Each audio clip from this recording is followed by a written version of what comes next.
sites kung nag-e-enjoy ka ba naman. Why not? Hi guys! Cherry picking. Hi. Hello. Ayan So good.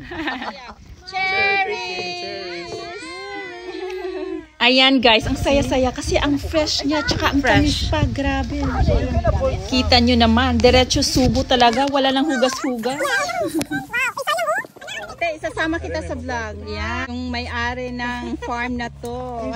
Kapatid yan ni Ate Elsie na siya nag-invite sa atin para ma-experience tong cherry picking Sobrang na to. Nakakatuwa kasi abot kamay lang talaga siya. Tingnan nyo. Oh. Pati mga bata, sobrang nag-enjoy. My beautiful cherries. Kaya kung kulang ka sa height katulad namin, don't worry. Abot na abot mo talaga. Oh, nasalo Kelly. Si Kelly naman, wala nag-alang-alang. Ibunlot buong branch. You don't like the leaves. Kaya ayan, pati leaves na kukuha.